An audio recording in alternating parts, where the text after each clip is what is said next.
Tak ahoj, vítajte na kanáli For Work and Fun a v dnešnom videu sa pozrieme na tlakovú nádobu a zváracie plyny značky Air Product, takže poďme na to.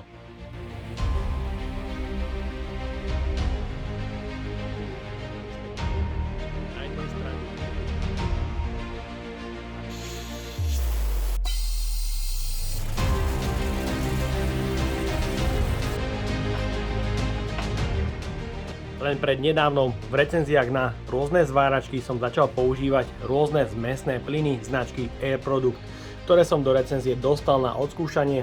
A tieto plyny ma presvedčili o tom, že zváranie sa dá naozaj už na bežnej hobby zváračke posunúť na úplne iný level. Takže tieto plyny dokážu šetriť nielen miesto, dokážu šetriť ale aj váš spotrebný materiál a samozrejme čas, pretože tu je naozaj len minimálny roztrek.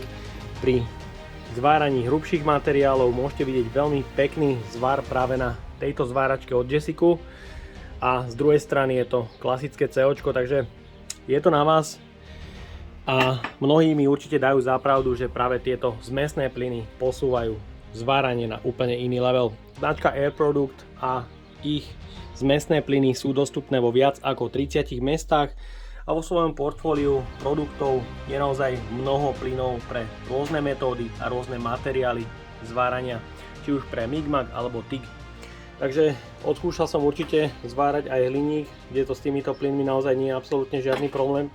Ale poďme sa pozrieť na to, čo značku Air Product odlišuje od konkurencie, takže poďme na to. Základným rozdielom je tlaková nádoba, v ktorej sa zváracie plyny prepravujú k zákazníkom. Je v základe vybavená ochranou ventilu a zároveň madlom pre jednoduchší transport.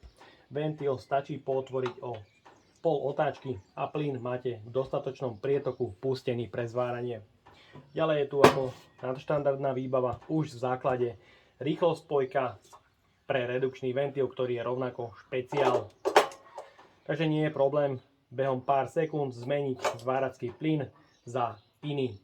Takže nie je potrebné kľúč na demontáž redukčného ventilu, čo je určite výhoda. A ďalej je táto fľaša s hrúbkou steny až 10 mm a práve preto sa tieto fľaše značky Air Product tlakujú až na 300 barov. Samozrejme tlaková skúška samotnej nádoby sa robí až do 400 barov. Takže vďaka zvýšenému tlaku až na 300 barov máte v menšej nádobe o mnoho viacej plynov a zaberá to samozrejme menej miesta. Redukčný ventil je samozrejme špeciálny. Na jednej strane má rýchlospojku, je tu trň na prepojenie hadičky s fľašou a samozrejme regulácia prietoku plynu, ktorá je minimum na 4 litre a je maximum až na 28 litrov. Je to odstupňované po 2 litroch, takže tá regulácia nie je až taká plynulá ako pri bežnom redukčnom ventile. Má to samozrejme aj svoje výhody, pretože nie je potrebné mať v dielni viac redukčných ventilov a stačí vám k 5-6 fľašám jeden redukčný ventil, ktorý bez problémov pomocou rýchlospojky prepojíte na inú fľašu. Teraz sa pozrieme na vypúšťanie plynu bez redukčného ventilu.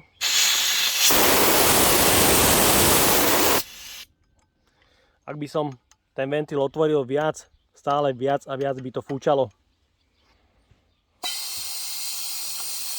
Môžete vidieť, otváram to stále viac a viac a ten plyn uniká stále rovnakým prietokom, takže tam absolútne nie je rozdiel. Ak sa ventilček otvorí čo je len minimum, ten prietok je takmer rovnaký ako na maximum. Takže v tom ventile je naozaj veľký rozdiel. Rozdiel v konštrukcii tlakovej nádobe je robustný. Taktiež značka Air Product ponúka možnosť kontroly spotreby zvárackých plynov pomocou redukčného ventilu, ktorý pripojíte na Wi-Fi a máte tak možnosť na diaľku kontrolovať spotrebu zvárackých plynov. No a práve teraz odskúšame zváranie v COčku a trojzložkovom plyne Ferromax Plus.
Zo zvárancov je teda zreteľne vidieť, že zváranie posúvajú plyny na úplne iný level, či už po vizuálnej stránke, ale hlavne po pevnostnej stránke. Zváry s trojzložkovými plynmi sú niekde úplne inde. No a ja dúfam, že sa vám dnešné video a spolupráca so značkou Air Product páčila. Ak by ste ma aj vy chceli podporiť finančným príspevkom, dole do popisu vkladám link na PayPal Donate. No a odo mňa je to na dnes všetko a ak sa ti toto video páčilo, daj like, potvrď odber a zvonček, aby ti už neušlo ďalšie video. Ahoj!